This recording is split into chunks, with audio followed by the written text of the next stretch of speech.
Hello everyone, welcome to our YouTube channel keep it simple. आज के video में हम बात करेंगे ब्रिटानिया के बारे में, जिन्होंने कि कल यानी कि 8 नवंबर को अपने सेकंड क्वार्टर के रिजल्ट डिक्लेयर किए और इनका जो प्रॉफिट आफ्टर टैक्स है वो पिछले साल के कंपैरिजन में 23% तक नीचे गिरा। तो हम इस वीडियो में इनके रिजल्ट को डिस्कस करेंगे और ये भी बात करेंगे कि क्या इसका शेयर हमें लेना चाहिए अभी या नहीं लेना चाहिए। और आगे बढ़ने से पहले अगर आपने अभी तक चैनल को सब्सक्राइब नहीं किया तो प्लीज सब्सक्राइब करके हमें मोटिवेट कीजिए। तो सबसे पहले अगर हम कंपनी ओवरव्यू की बात करें तो ब्रिटानिया इंडस्ट्री एक 100 साल पुरानी भारत की लीडिंग फूड कंपनी है। इनके जो प्रोडक्ट हैं वो लगभग 50 लाख रिटेल आउटलेट्स हैं भारत की जहां पे अवेलेबल होते हैं। और इनकी जो रीच है लगभग 50% भारत के घरों में होती है।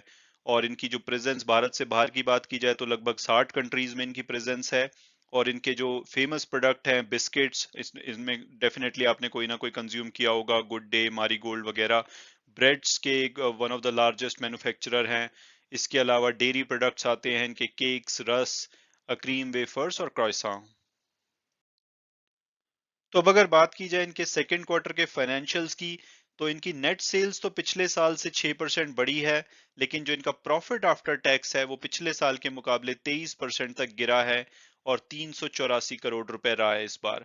हालांकि अगर हम प्री कोविड टाइम से उसको कंपेयर करें तो इनका जो नेट सेल्स है वो 18% बढ़ी है और इनका जो प्रॉफिट आफ्टर टैक्स है वो लगभग 4% बढ़ा है। इस पेज पे आप -5% देख रहे हैं क्योंकि 2019 में इनको कुछ टैक्स बेनिफिट मिले थे 35 करोड़ के, जिसकी वजह से इनका प्रॉफिट उस टाइम पे अब नॉर्मली बढ़ गया था। लेकिन अगर हम एप्पल्स टू एप्पल कंपेयर करें तो ये लगभग 4% बढ़ा है 2019 के लेवल पे। तो 2019 यानी कि प्री कोविड टाइम से तो इन्होंने ग्रो किया है, लेकिन पिछले साल के मुकाबले में इनका प्रॉफिट काफी गिरा है। तो अब अगर बात की जाए की मैट्रिक्स की, तो जैसे कि हमने डिस्कस किया कि रेवेन्यू इनका पिछले साल के मुकाबले 6% बढ़ा है, लेकिन अगर 2 साल पहले से कंपेयर करें तो वो 18% बढ़ा है। और अगर ऑपरेटिंग प्रॉफिट की बात की जाए तो वो पिछले साल के मुकाबले 19% गिरा है, यानी कि ऑपरेटिंग प्रॉफिट मतलब कि प्रॉफिट बिफोर टैक्सेस। और पिछले क्वार्टर के मुकाबले वो 1% बढ़ा है। और जो अगर 2 साल पहले से उसको कंपेयर करें यानी कि प्री कोविड टाइम से, तो वो 14% बढ़ा है। और इसके अलावा अगर मार्केट शेयर की बात की जाए तो ये एक नीलसन का सर्वे था जिसके हिसाब से बताया गया, आप यहाँ पे ग्रीन में देख सकते हैं कि ब्रिटानिया का जो मार्केट शेयर है वो पिछले काफी सालों से लगातार बढ़ा है। और यहाँ पे जो इनके कॉम्पिटिटर है या सेकंड लार्जेस्ट कॉम्पिटिटर है उनका मार्केट शेयर कॉन्टिन्यूसली गिरा है। ये सब बिस्किट का है, तो बिस्किट में जो इनका मार्केट शेयर है वो लगातार बढ़ रहा है।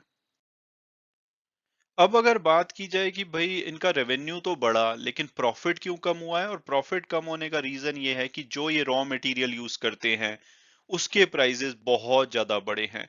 तो आप यहाँ पे कुछ इनके रॉ मटेरियल मेन मेन जो ये यूज करते हैं, जैसे आटा, हालांकि उसमें 7% की पिछले साल से कमी आई है। शुगर में पिछले साल से 2% कमी आई है। लेकिन रिफाइंड पाम ऑयल 46% बढ़ा है पिछले साल से, जो कि इनका one of the major raw material होता है जो अपने प्रोडक्ट से बनाते हैं। इसके अलावा अगर मिल्क की बात की जाए तो वो 15% बढ़ा है। इसके अलावा इंडस्ट्रियल फ्यूल की बात की जाए तो उसमें 35% की वृद्धि आई है। और इनके फ्रेट यानी कि डीजल वगैरह की बात की जाए तो उसमें 20% का इंक्रीज हुआ है। लेमिनेट जो ये अपनी पैकिंग के लिए यूज करते हैं उसमें 19% का इन्फ्लेशन देखा गया है। और कॉरुगेटेड बॉक्सेस जो कि ये गत्ते होते हैं जो कि अपनी अगेन पैकिंग में यूज करते हैं, उसमें 46% का इन्फ्लेशन देखा गया है। तो यही सब कारण है जिसकी वजह से इनके जो एक्सपेंसेस हैं वो काफी बड़े हैं और इनके जो मार्जिन पे है काफी ज्यादा प्रेशर पड़ा। तो जो पिछले साल इनके रॉ मटेरियल के प्राइसेस बढ़े हैं, अगर उसको हम पिछले 6 साल से कंपेयर करें तो आप देखेंगे कि यहाँ 2016 से 2021 का अगर हम डेटा देखें तो इन 6 साल में जितना क्यूमुलेटिव इन्फ्लेशन बढ़ा था उससे ज्यादा पिछले 1 साल में बढ़ा है। तो इसकी वजह से इनके ऊपर मार्जिन प्रेशर है। तो इन्होंने इसके लिए क्या किया है, तो इन्होंने भी अपने जो बेकरी के आइटम्स के प्राइसेस हैं उसको बढ़ाया है। इन्होंने Q1 में जो है 1% तक अपने प्राइसेस बढ़ाए थे, Q2 में 4% बढ़ाए हैं। और आने वाले जो 2 क्वार्टर हैं यानी कि Q3 और Q4, वहां पे भी ये 7.5% से 10% तक ओवरऑल प्राइसेस बढ़ा देंगे। और इनका कहना है कि जो इनके जो प्राइसेस बढ़ाए गए हैं 1/3 तो डायरेक्टली जो रेट बढ़ा के किए गए हैं और 2/3 इनकी ग्रामेज रिडक्शन, यानी कि जो अपना ये सामान बेचते हैं उसकी क्वांटिटी रिड्यूस करके वहां से वो प्राइसिंग इंक्रीज कर रहे हैं। तो ये प्राइस से आने वाले क्वार्टर में उम्मीद है कि ये इन्फ्लेशन को मीट कर पाएंगे। तो ओवरऑल अगर हम समराइज करें तो इनके जो प्रॉफिट घटने की जो मेन वजह है वो है इनका जो इन्फ्लेशनरी प्रेशर है। पाम ऑयल ये काफी यूज करते हैं, इसके अलावा फ्यूल और ये बॉक्सेस और लेमिनेट, इनकी वजह से इनके जो रॉ मटेरियल की कॉस्ट बढ़ी है, इनपुट कॉस्ट बढ़ी है। और कंपनी ने क्या किया है, कुछ हद तक प्राइस बढ़ाया है। उसके अलावा कॉस्ट रिडक्शन पे लगातार ये फोकस कर रहे हैं और डिस्क्रिशनरी जितना भी स्पेंड है उसको कम करने की कोशिश की जा रही है। और कंपनी का मानना है कि आने वाले 2 क्वार्टर में जो प्राइस इंक्रीज किया जाएगा उससे काफी हद तक ये जो अपने मार्जिन को बैक टू नॉर्मल ला पाएंगे। तो अब इम्पोर्टेंट क्वेश्चन ये है कि क्या इसको करंट प्राइस पे हमें लेना चाहिए या नहीं।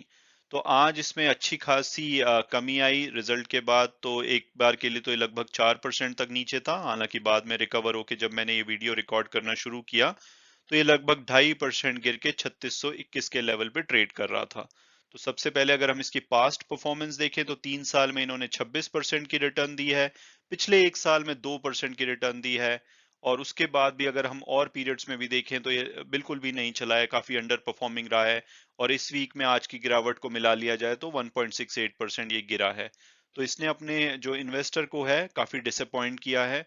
इसके अलावा अगर हम ब्रोकरेज हाउस रिपोर्ट्स की बात करें तो इस रिजल्ट के बाद आईसीआईसीआई सिक्योरिटीज ने अपने टारगेट को 3400 किया, जो कि करंट प्राइस से कम है, लेकिन उन्होंने पहले टारगेट 3200 रखा हुआ था, वहां से थोड़ा सा बढ़ाया है। इसके अलावा नोमुरा ने 4000, जेपी मॉर्गन ने 4000, मैक्वेरी ने 4400। तो अगर हम एवरेज लें तो 3900 इसका एवरेज प्राइस आता है। और जो कल की क्लोजिंग थी वो 3717 पे थी, और आज जब मैं रिकॉर्ड कर रहा हूँ तो 3621 पे चल रहा है। तो और अगर हम टिकर टेप के प्रेडिक्टिव एनालिसिस को देखें तो वो इसका एवरेज प्राइस 4130 बताते हैं, हायर साइड पे 4900 और लोअर साइड पे 3429। तो अगर बात की जाए उस हिसाब से तो ये अपने एवरेज प्राइस से काफी नीचे पे अवेलेबल है। और अगर हम इनका पीयर्स और फंडामेंटल एनालिसिस देखें तो एक लार्ज कैप कंपनी है।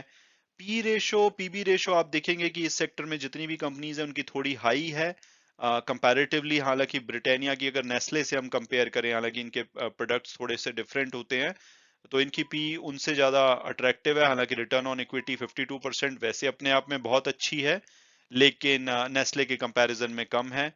तो अगर अब मेरी पर्सनल ओपिनियन पूछी जाए तो मुझे लगता है कि ये शेयर में ठीक ठाक करेक्शन आ गई है, पिछले एक साल में परफॉर्म नहीं किया है। और जो मेन इशू है वो रॉ मटेरियल का है। तो अल्टीमेटली या तो ये अपने प्राइजेस बढ़ा के उसको कॉम्पनसेट करेंगे, या कहीं ना कहीं जाके रॉ मटेरियल के प्राइजेस कम होंगे।